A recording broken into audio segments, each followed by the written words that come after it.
So we are starting your sixth unit. So for C section, yesterday we have seen the introduction about your sixth unit, the transport layer. So we'll continue with that transport layer. What are the protocols that are used? Okay, and B section also we'll just continue from the first. Okay, about your transport layer.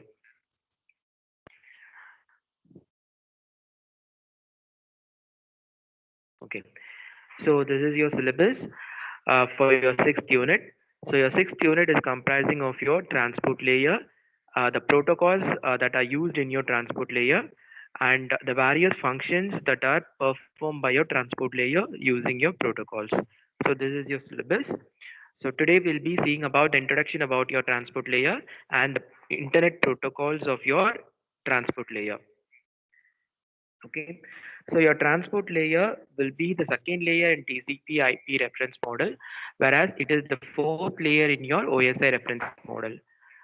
So this transport layer, it is used for providing a point-to-point connection between your source and destination. So you're going to provide a point-to-point connection for transport of your information between the source and destination in your transport layer. Here, the data is encapsulated as segment. The format of your data in your transport layer is going to be your segment. And most important protocols that are followed in your transport layer are your TCP protocol, that is your transmission control protocol. Next, your UDP protocol, user datagram protocol, and datagram congestion control protocol. These are the three main protocols that are using in addition to various protocols in your transport layer. So your transport layer is mainly used to provide a point-to-point connection between a source and a destination. And you have various responsibilities of your transport layer. Under that, the first responsibility of a transport layer is process to process delivery. So in order to ensure a process to process delivery, you have to make a uh, identification number for the process for the packet to reach the destination perfectly.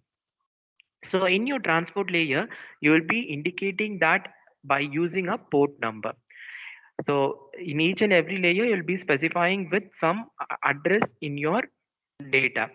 So for example, in your data link layer, you will be providing a MAC address. So the MAC address is provided in your data, which is encapsulated in the form of frames. Next, coming to network layer, in your network layer, you will add the IP address. So IP address of your network will be added in the network layer for in the header of your packet. So in the network layer, you call the term data encapsulated as packets or datagrams. There you will be specifying with IP address. Similarly, in your transport layer, you're specifying the data and encapsulating it in terms of segments. So you require a port number to correctly deliver that segment into the data. So, the port number will be a 16-bit address, which is used to identify the client server program uniquely. So you'll be indicating a port number to identify your client and a server in a transport layer. So in the transport layer, you'll be adding the port number to identify the client and the server. So that is your process to process delivery. So next is your end-to-end connection between your host. So second function you have seen is about end-to-end connection between the host.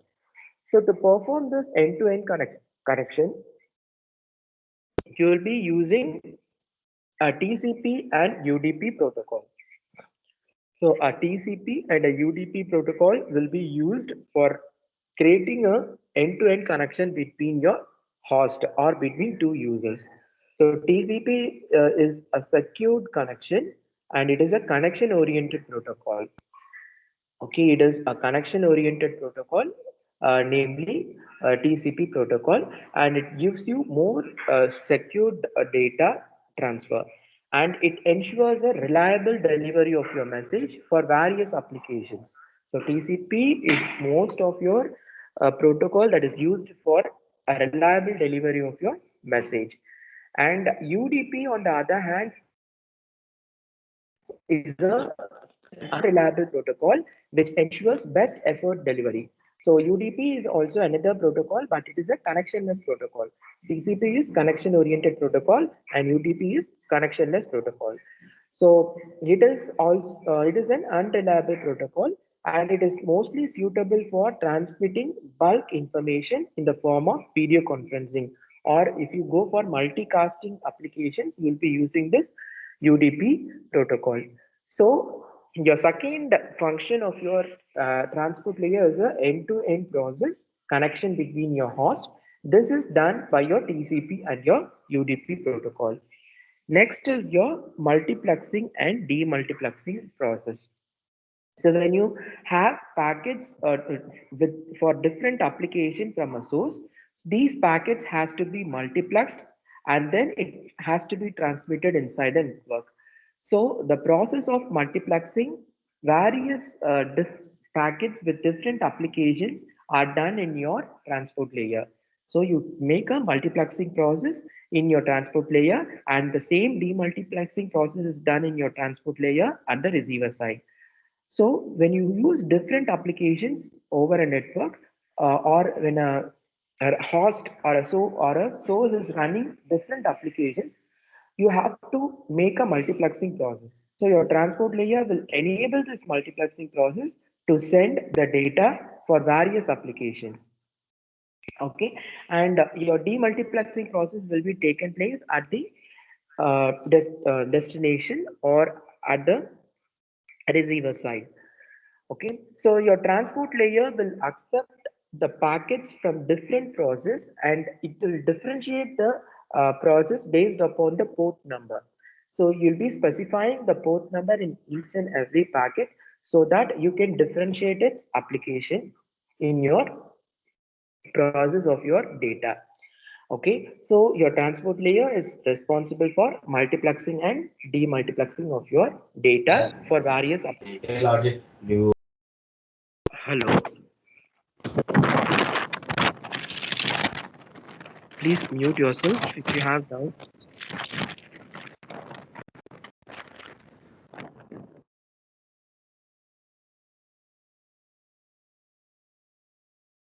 Okay, kindly mute yourself. Right.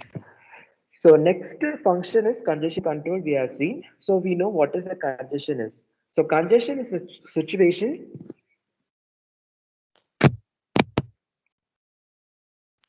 Congestion is a situation in which too many sources over a network attempt to send a data. Okay. So when you go for heavy traffic in a network, then you experience the problem of congestion. Okay. So the congestion control mechanism is done in your transport layer.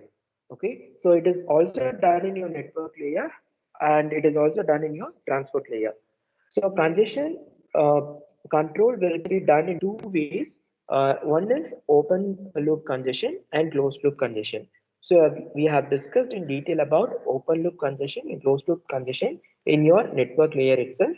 So the same thing will be done in your transport layer for avoiding the process of congestion. So to provide the congestion control mechanism, you will be using two protocols, namely AIMD protocol and leaky bucket algorithm. So AIMD is an additive increase, multiplicative decrease. So this is a process that is adapted to make a congestion control in your transport layer. So you use AIMD and leaky bucket algorithm for congestion control in your transport layer. And next is your data integrity and error correction. So your transport layer will check for the errors in the message coming from the application layer by using error detection codes. Mostly you check the information that is received by using a error correction codes or error detecting codes. So you call this as error control mechanism.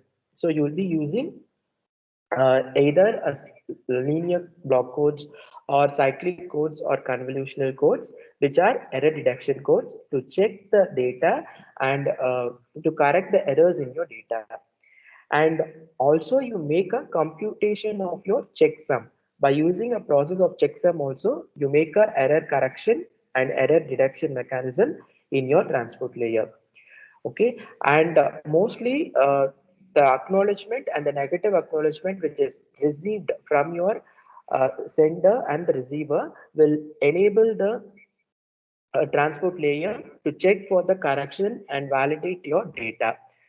Okay, so this is your data integrity and error correction mechanism that is done in your transport layer. So your transport layer is responsible for data integrity and error correction mechanism. So you have error correction codes and error detection codes, or making a checksum, and also by the process of acknowledgement and negative acknowledgement, you make the data integrity and error correction mechanism in your transport layer.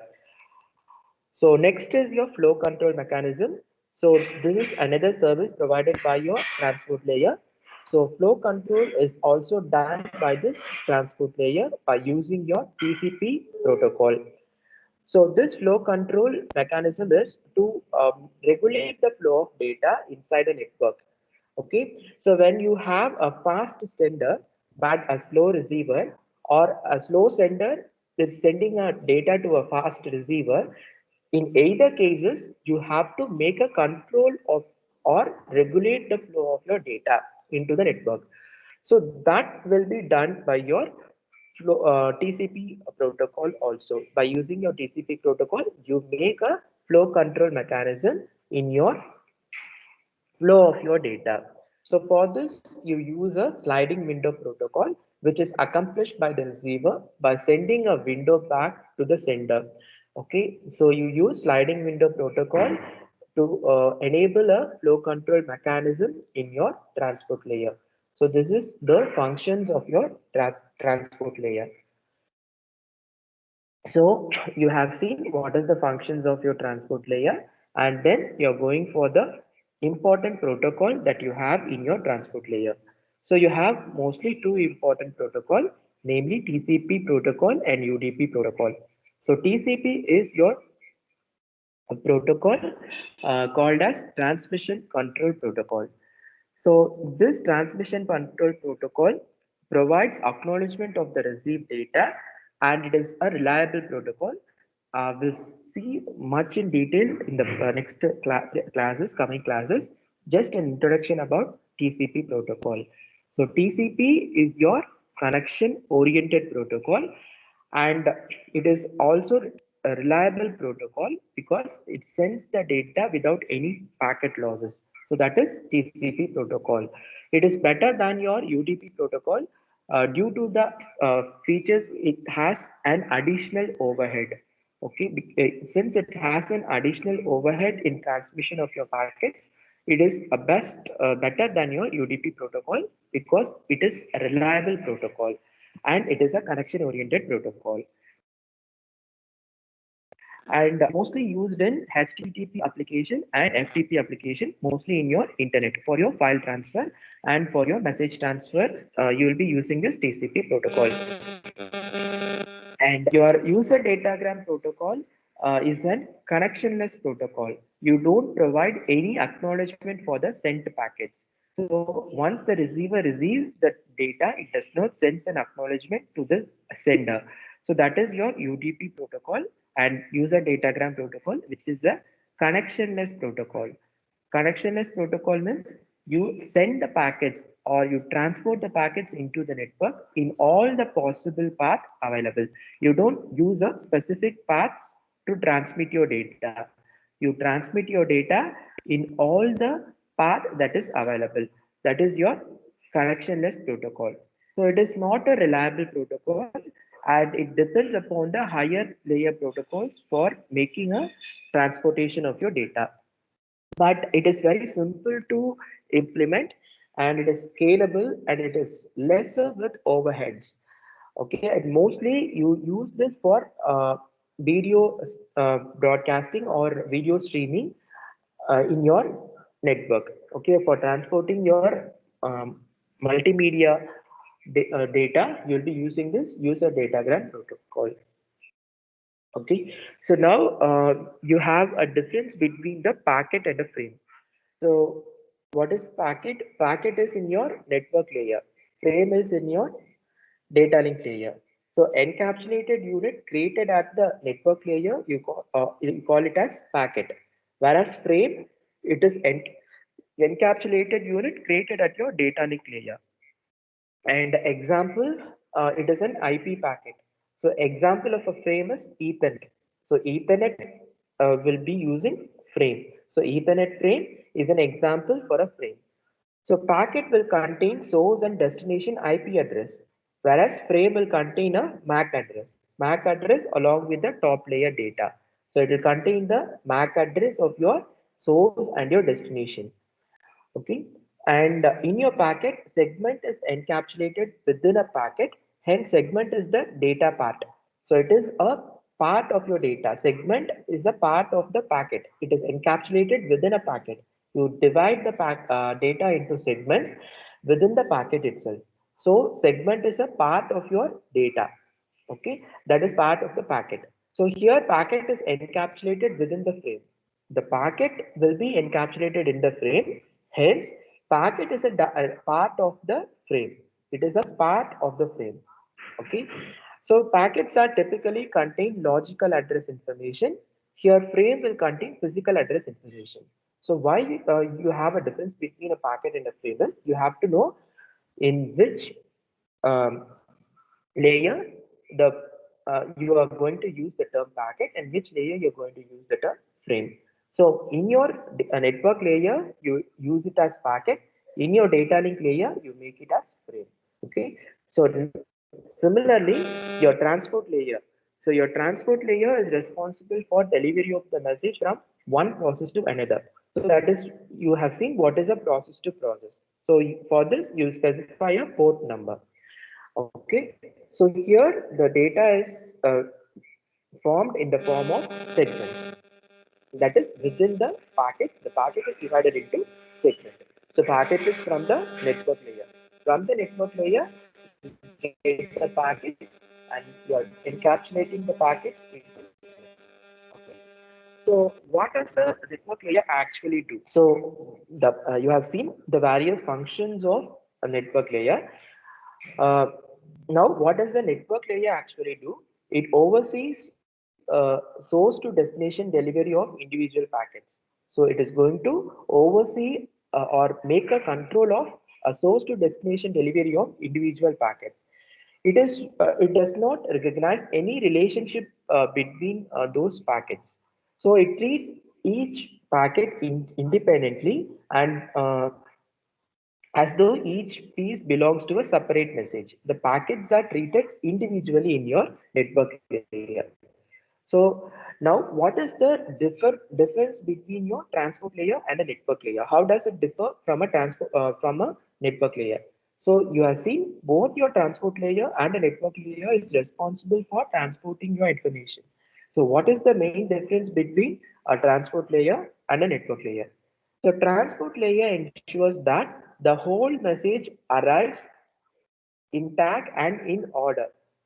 Okay, so it makes ensures that the messages are sent and they are arrived in a order or in a sequence, and it oversees both your error control and flow control at the source and also at the destination level. So this is what transport layer does. So a network layer is responsible for overseeing the delivery of an individual packet. You make the packets to be delivered individually to the source and destination. Whereas in your network layer, it ensures that the whole message arrives in order and it oversees both your error control and flow control mechanism both at your source and your destination level. So that is the main difference between your transport layer and your network layer. So here is your OSI reference model. So you have your physical layer, data link layer, network layer, transport layer. So after that you have a session layer, and then you have go for your application layer. So these are the protocols that you're going to use, that are used mostly in your in each and every layers. So under this, if you see in your transport layer, the most predominant used protocols are TCP protocol and UDP protocol. In addition to that, you have another protocol called as Stream Control Transmission Protocol as SCTP protocol. So the main thing are TCP and UDP. In addition to that, you also have another protocol, SCTP protocol. So a transport layer can be either a connectionless or a connection oriented, depending upon what protocol you're using. So depending upon the protocol you're using, you can make the transport layer as a connectionless or a connection oriented services. So UDP. So if you use UDP protocol, you make a connectionless protocol. You call it as a connectionless. It is a connectionless protocol. So if you use UDP, that is your user datagram protocol, then the transport layer is connection oriented. Makes a a connectionless service, and it is a simple process of transmission of your data, because you don't choose any particular route to choose your transmission of your data. So whereas your TCP protocol is a connection oriented protocol, and it is somewhat complex protocol because you need to establish a link, because it is a connection oriented protocol, but it is the most reliable protocol in your transport layer. So in addition to these two protocols, you also have another protocol called as Stream Control Transport Protocol as SCTP protocol. Stream Control Transport Protocol or Transport Protocol, SCTP protocol. So this SCTP is a connection oriented protocol that is designed for multimedia application. So you can use this UDP for multimedia application itself, but specially you have another protocol which is used for multimedia application, namely your SCTP protocol. So your transport layer protocols are UDP, TCP, and SCTP. Okay, we have seen what is UDP and TCP in general.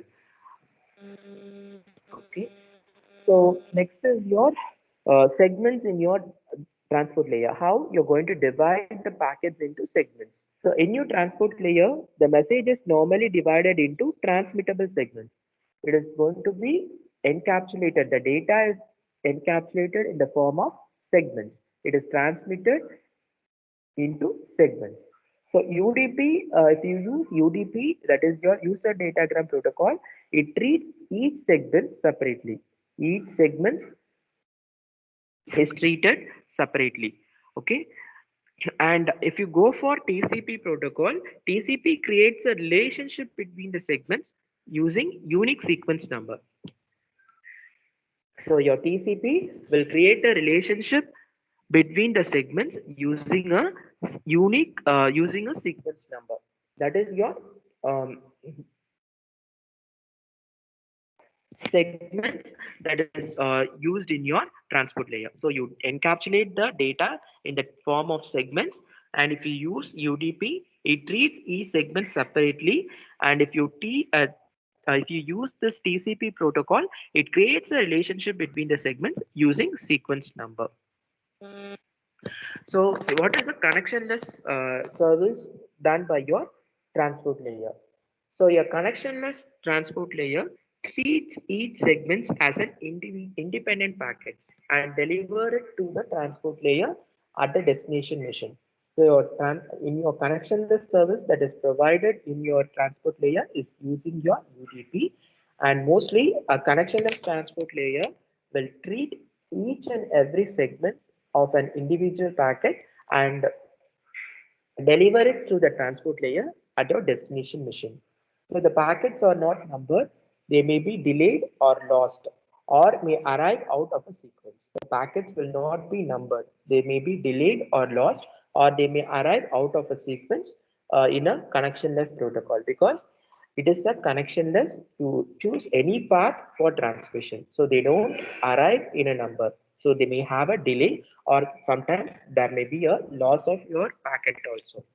And also they are not acknowledged. In your connectionless protocol, you don't acknowledge any packets. So you TCP protocol is connectionless protocol. For an example, your connection-oriented transport layer is when you use your TCP and SCTP protocol, you call the transport layer to make a connection-oriented function.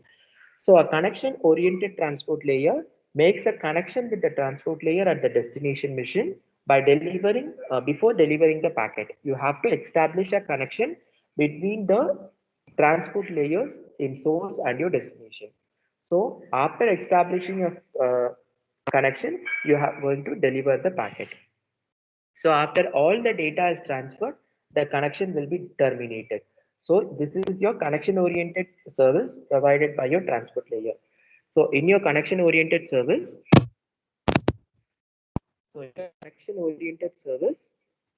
what happens? The transport layer will establish a connection with the transport layer at the destination machine before the delivery of your packet. And after all the data is transferred, the connection will be terminated. So your TCP and SCTP are a connection oriented protocols. So next is, so what is a reliable versus unreliable services? So transport layer will provide a reliable service or an unreliable service. If the application program or application layer program needs reliability, then you have to go for TCP and SCTP protocol. So you have three main protocols, namely TCP, SCTP, and UDP. So TCP and SCTP are reliable protocols because they are connection-oriented protocols. So if the application layer program needs reliability, then you go for the TCP and SCTP protocol, and it will implement a flow and error control at the transport layer. But it is slower and more complex services. So if your application layer programs are not needing any reliability, it means most of the real-time applications do not demand flow control and error control, but it demands a fast service. When you make a fast service, you use this UDP protocol for unreliable services. So your transport layer will perform both a reliable and an unreliable service based upon the protocols that you are using. When you use TCP and SCTP protocol, you implement a flow control and error control mechanism so that you make a reliability of your transfer of your protocol of data.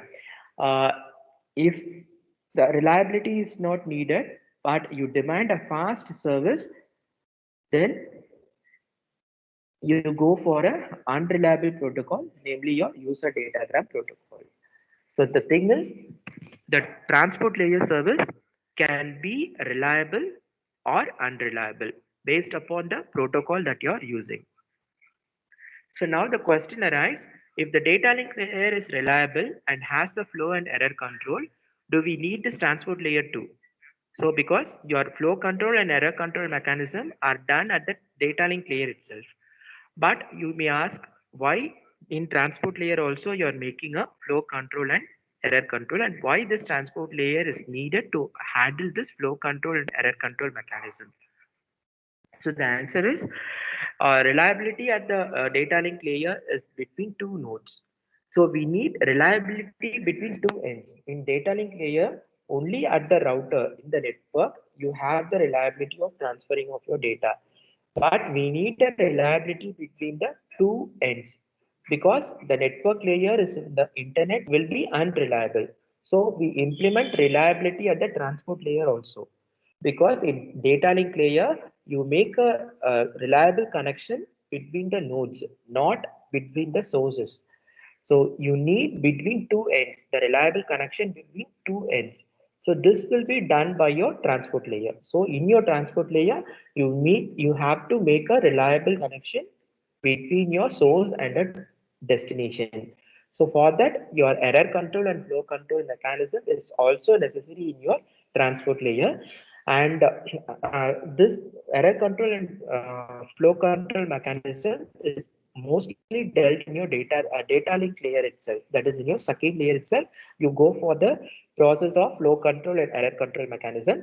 But in transport layer also, you make the flow control and error control mechanisms for a reliability between two sources, between two ends. So next is your addressing. So you know that at the data link layer, we need MAC address to choose one node among several nodes. So in a data link layer, you specify the MAC address in the frame. So each and every frame will be specified with MAC address. So why you choose this MAC address is to choose one node among several nodes. So you'll be having several nodes or routers in your network. You have to choose one node among the several nodes. So you have to specify a MAC address to choose your node. At the network layer, we need an IP address. At a network layer, we need IP address because to choose one host among millions of hosts. Okay, so this IP address will provide uh, to choose the host among million hosts in which you have to deliver the packets. So at the transport layer, we need a transport layer address called as port number. So you have to choose among multiple processes running on a destination host. You have to choose which destination you have to transfer that message. So for that, you have to make a port number. So in your data link layer, you specify MAC address you to select the node, and in network layer, you specify with IP address in the data in the packet to choose your host among the millions of hosts. And at the transport layer, we need a transport layer address called port number to choose multiple process, okay, running onto a destination host. So destination port number for delivery and source port number for reply. You will be specifying the port number as destination port number for delivery of your message. So destination port number is required to deliver the message, and you require a source port number for getting a reply from the source. Okay, so this is how you address your data in your transport layer.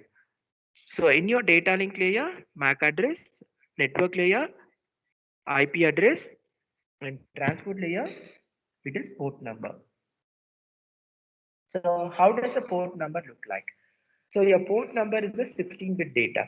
So port number for a client host program defines itself randomly by the network layer.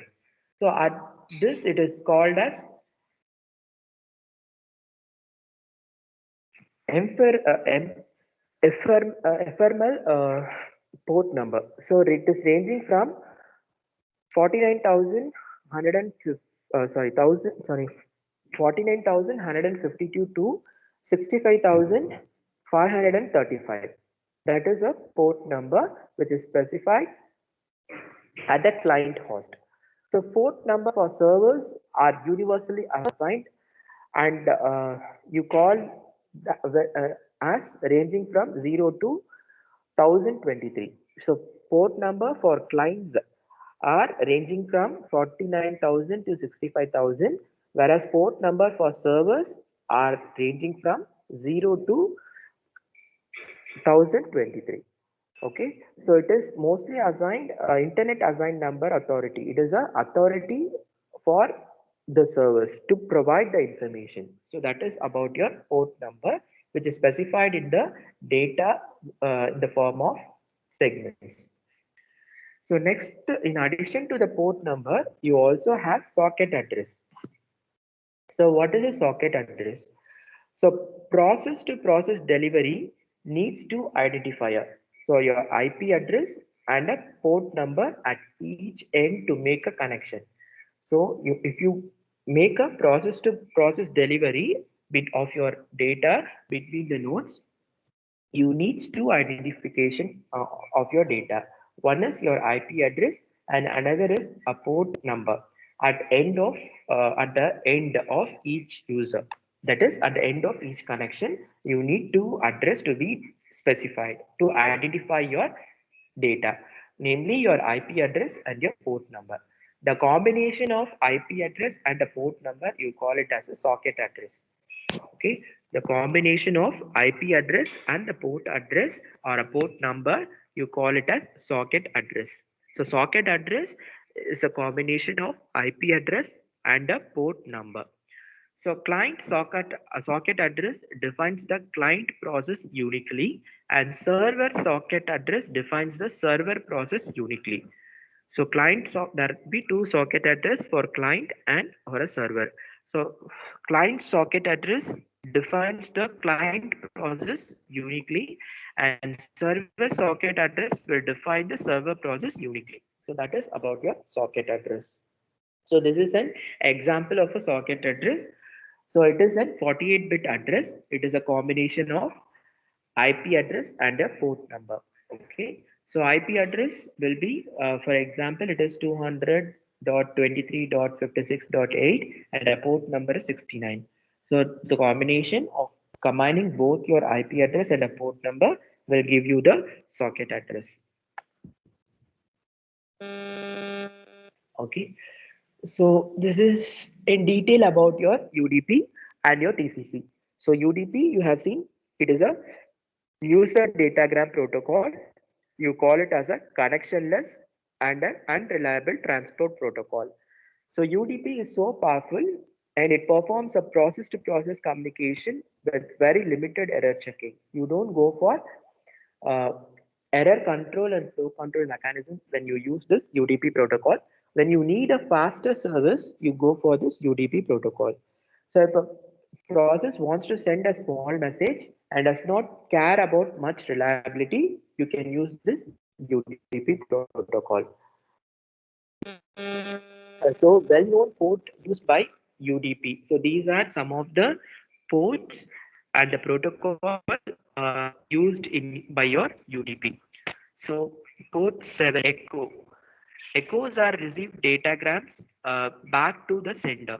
So these are um, the UDP protocols that you're using. So echo is a protocol where echoes are received datagram back. Next is your discard. The port number for discard is 9. Discard any datagram that is received. You can discard any datagram received by using this discard protocol. And user. So user port number is 11 and the function is it informs the active users. What are the active users in your network? And date time. The port number is 13 returns the date and the time of your uh, packet that is sent, okay, in your destination or at the source. Next is your code. The code is your 17, port number 17. When you specify port number 17, it means that it is a code. So code returns a code of the day. Next is your charge n. So the port number for charge n is 19. So it makes the return, it returns a string of characters. That is your main thing specifying your charge n. Next is your name server. The port number for name server is 53. It denotes your domain name service. So next is boot PS. So it is port number 67.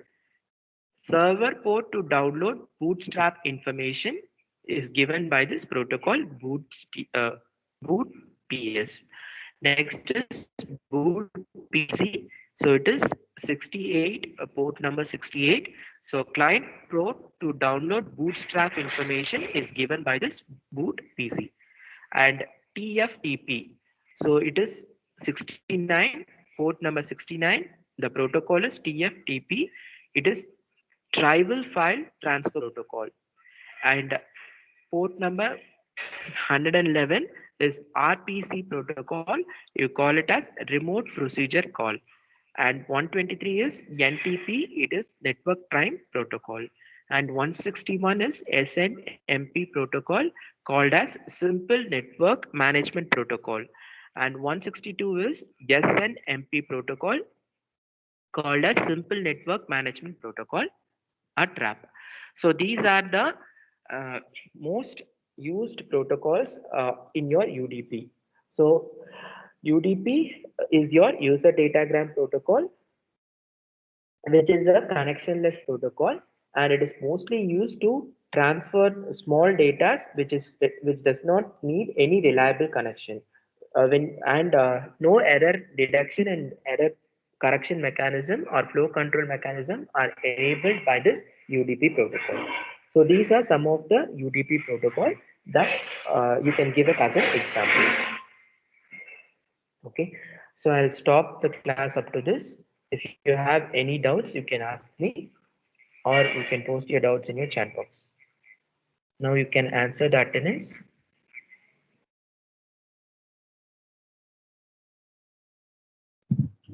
and you can leave the class. 1 minute. B section number 54, Present, sir. 56, Present, sir. 57, present, 59, present, 60, present, 61, present, 67, present, 68, present, 69 is present, అదే కదా అదే 72 is రేపు కాదు present, ఈరోజు అదే నిన్న పెట్టే course 74, 74 is present, 75 is present, 76 present, 77 present, 80 is present, 82 is present, 84 present, 87 present, 89 is present, 91 is present, 93 present, 94 present, 95 present, 99 present, A3 present. Okay, LE9 is present, LE10 is present, LE11 is present, and LE13 present, 14 is present. Okay, B section, I have noted the attendance. So B section and C section, you have another class by 2 o'clock. So CN class is another CN class by 2 o'clock. It is also a combined section. So use the same link for joining the class. Okay, use the same link for joining the class for both C section and B section. Okay, so this is the link for the class from 2 to 3. Afternoon, you have CN class from 2 to 3. Use the same link for joining the class. Okay, so now C section, give your attendance. 16 series 67 present. B9 Present, sir. B9 Present, sir. B9 okay, B9 present. Present, sir. Okay, present. And A8 A8 Present, is sir. present. Okay, A8 present. B1 present. B1 present. B2 is present. B3 Present, sir. B3 present. B4 B4 is present. B5 is present. B9 is present. C0 present. C7 is present. C8 present. D2 present. D3 is present. D8 is present. D9 is present. E7 is present. E9 is present.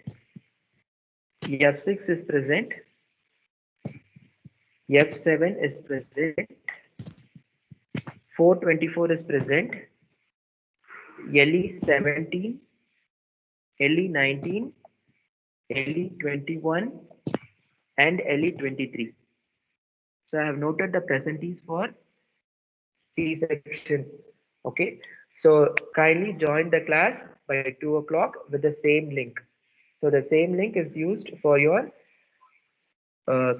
combined class afternoon 2 to 3. Okay. Inform to your friends. Those who are not aware, join the class by 2 o'clock. So 2 o'clock, you'll be having your CN class. It's a combined class. Use the same link for the combined class. Thank you, students.